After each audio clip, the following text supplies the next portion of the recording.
윤석열 정부의 대북 정책 기조인 담대한 구상이 발표된 지 8개월이 지났고 해가 바뀌었지만 올해도 남북 관계에는 찬바람만 돌고 있습니다. 북한은 대화보다 무력 도발의 수위를 높여가는 상황이어서 통일부의 입지도 갈수록 좁아지고 있습니다. 지난부 통일부의 새 업무 보고가 있었다고 해서 권영세 통일부 장관을 직접 스튜디오로 초대했습니다. 자, 장관님 어서 오십시오. 예, 오랜만에 뵙겠습니다. 예, 안녕하십니까. 통일부 입장에서는 상당히 지금 답답한 상황이 지속되고 있는 것 같은데 북한이 지금 이런 상태로 도발을 멈추고 대화로 나오지 않는다면 극적으로 남북 관계가 호전된다거나 이럴 가능성은 좀 희박해 보이는 이런 상황이죠. 어떻게 보십니까? 유감스럽게도 지금 남북 관계가 그 빠른 시간 내에 전환될 기미는 사실 보이지 않고 있어서 저 개인적으로도 굉장히 답답한 마음입니다. 지금 경제적으로도 우리나라가 어려운 상황인데 남북 관계마저 더 이렇게 우리 국민들로 하여금 짜증나게 하는 부분에서 통일부 장관으로서 굉장히 이 죄송스럽게 생각을 하는데 어쨌든 작년에 마감을 그 당 전원회의 하면서 핵무기를 기하급수적으로 늘리겠다는 얘기를 하고 또 마감 자체를 미사일 발사로 하고 또 새해 첫날을 미사일 발사로 열고 이런 걸로 봐서 아마 단시간 내에 그 소위 강대강 이 국면이 바뀔 거로 보이지는 않습니다. 북한 도발의 마지막 수순이 핵실험하고 ICBM 발사하는 거라고 이제 보통 전문가분들이 말씀을 하시는데 연초에 그럴 가능성은 있어 보입니까? 어떻습니까? 글쎄요, 저희들이 시기를 특정하기 참 어렵습니다. 작년에도 7차 핵실험이 3월부터 시작해서 7월 또 연말 계기마다 있었지 않습니까? 근데 다행히 핵실험이 없이 넘어갔는데 지금 물리적으로 핵실험이 가능한 상태인 것은 여전히 유지되고 있다고 보여집니다. 예. 그리고 핵실험과 관련해서 지금 이 핵의 소형화, 경량화 부분에 대해서는 아직 이 확실하게 실험이 된 바가 없기 때문에 북쪽으로 보더라도 그런 점에서는 수요가 있다고 생각을 합니다. 그래서 언제인지 모르지만 7차 핵실험의 가능성은 올해도 계속해서 열려 있다고 봐야 될 것 같습니다.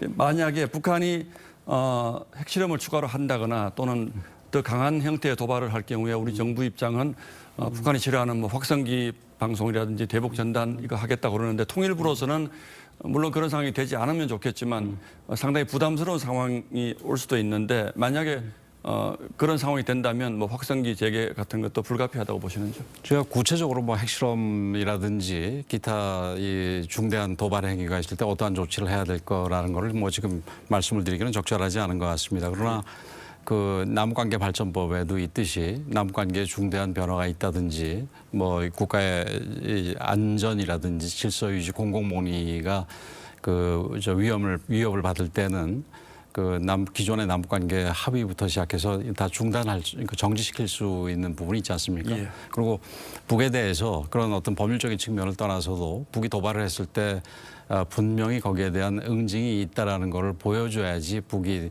더 이상 쉽게 도발을 하지 못하기 때문에 그런 부분에서는 저희들이 어떤 식의 대응을 해야 될지 지금 NSC 차원에서 국방부, 외교부, 통일부 다 같이 머리를 맞대고 지금 생각을 하고 준비를 하고 있습니다. 예.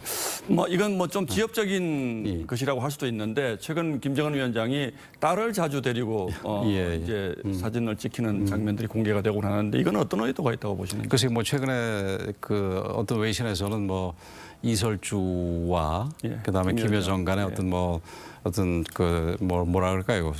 세력 다툼이라든가 이런 거 이설주 안심하라는 메시지다 이런 연관시켜서 분석한 것도 있습니다만은 저희들 입장에서는 지금 정확하게 한 가지라고 파악할 수 없는 상황에서는 어느 쪽을 단정을 해가지고 그 부분으로 집중하는 것보다는 여러 가지 가능성을 다 보고 북한의 어떤 내부 사정에 대해서 계속해서 관찰하고 거기에 대해서 분석을 하는 게 필요하다.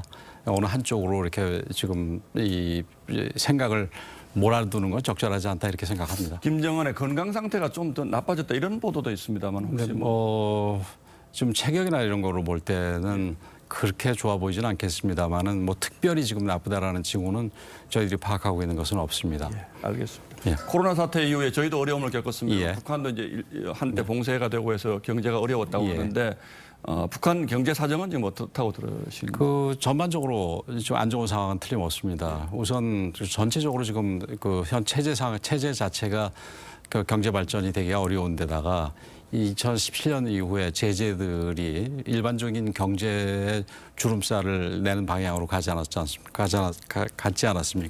그래서 그런 부분에서 어려운 데다가 특히 20년부터는 코로나로 인해 가지고 이 북중 간의 교역이 막히고 그에 따라서 북한 내 장마당이 아무래도 쇠퇴하다 보니까 좀 어려운 상황입니다. 그리고 특히 이제 작년 같은 경우 5월 12일 날 코로나가 발발이 되고 그다음에 작년에 기후도 그렇게 안 좋지 않았습니까? 뭐 가뭄도 있었고 그다음에 여름엔 풍수해도 있었고 그래서 전반적으로는 좋지 않은데 그렇다고 해도 지금 뭐 고난의 행군 정도는 아닌 것으로 저희들은 관측하고 있습니다. 예, 알겠습니다. 뭐 정부 차원의 대규모 남북 대화는 뭐 좀 더 다른 차원의 진전이 필요하겠습니다만 통일부 차원에서 뭐 혹시 뭐 인도적 지원이라든지 또는 어떤 불씨를 살리기 위한 남북 대화의 물밑 노력 뭐 이런 게 지금 하고 있는 게 있습니다. 뭐 지금 구체적으로 지금 북한 간의 대화가 오고 가고 있는 건 없습니다. 예. 뭐 여러 차례 다른 기회도 얘기했습니다만. 보냈다는 소식. 근데 통지문을 보내려고 하면은 그 통지문을 받지 않고 그냥 수령을 안 하고 끊어버립니다. 있으니까. 그래서 그 저희들이 지금 제안한 부분에 대해서는 여전히 유효하고 그래서 북한이 태도를 바꿔서 우리의 그 지원과 관련한 그 협의를 하겠다면 얼마든지 저희가 대화에 나설 생각인데 아직은 뭐 유감스럽게도 그런 부분은 없고요. 그래서 그 저희들이 반드시 뭐 정부가 앞장서서 해야 되는 것은 아니라고 생각을 하기 때문에 우리 뭐 종교단체라든지 사회단체 이런 데서 대화를 시작하는 거에 대해서 적극 지원할 생각으로 있고 또 국제기구가 역할을 할 수가 있습니다. 그래서 이번에 제가 다보스 가서도 유니세프하고 WFP 세계 식량계획 그 책임자를 만나고 왔는데 거기서도 사실은 지금 대화가 이루어지고 있지 않습니다. 그래서 앞으로 대화가 이루어지게 된다면은 거기에 간접적으로 도움을 주면서 또 정부가 대화에 직접적으로 당사자가 될 수 있도록 계속해서 노력을 해나갈 생각입니다.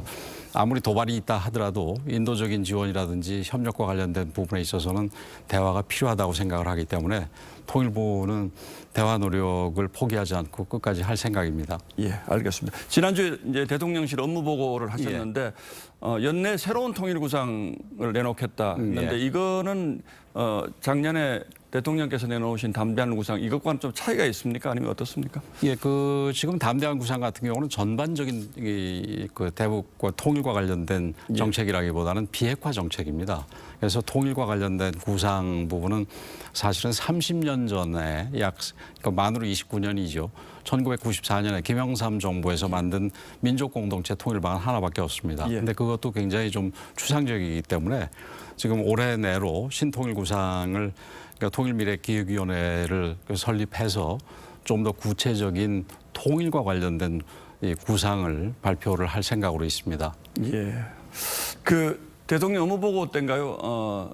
결국 통일은 남한 중심으로 될 수밖에 없다라고 대통령이 언급을 하셨다고 하는데 이거는 뭐 해석하자면 이제 뭐 흡수통일론을 공식화한 거다 이런 표현들을 하시는데 어떻게 보십니까? 예, 그거는 조금 오해가 계신 것 같고요. 남한 중심이라기보다는 그 이 자유민주적 기본 질서에 입각한 통일이 돼야 된다 이런 취지입니다. 그러니까 원론적인 얘기죠. 예, 원론적인 얘기인데 조금 이제 흡성일로 오해들을 언론 쪽에서 하신 것 같은데 그런 얘기는 전혀 아니고요.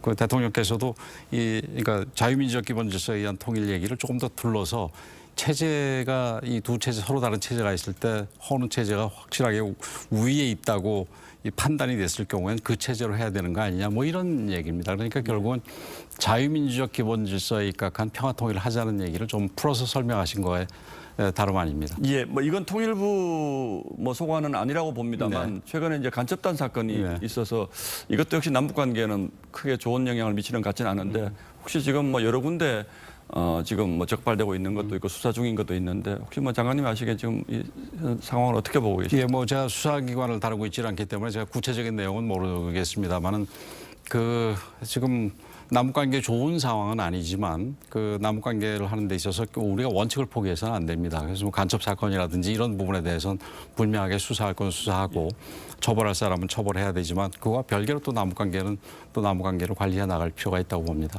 예, 알겠습니다. 뭐 장관님 말씀을 쭉 들어봐도 아직은 좀 전반적인 남북 상황이 좀 어려워서 통일부의 입지가 크게 넓은 것 같지 않은데 어쨌든 올해는 좀 남북 관계에 새로운 획기적인 전환이 좀 있었으면 좋겠다. 예, 뭐 저희도 그렇게 희망을 하고 또 이제 한 가지 좀 저희들이 기대하는 거는 남북 관계가 점진적으로 바뀌질 않습니다. 어느 순간에 굉장히 안 좋은 상황에 있다가 갑자기 대화의 문이 열리고 듯이 저희도 항상 잘 준비해서 예. 언젠가 대화의 문이 열리면은 그 좋은 대화, 의미 있는 대화, 그다음에 이 대한민국 국익에 도움이 되는 대화를 할 수 있도록 그렇게 준비하겠습니다. 예, 준비를 하고 계신다 네. 이런 말씀을 이해를 하겠습니다. 예, 알겠습니다. 오늘 말씀 고맙습니다. 예, 감사합니다. 예.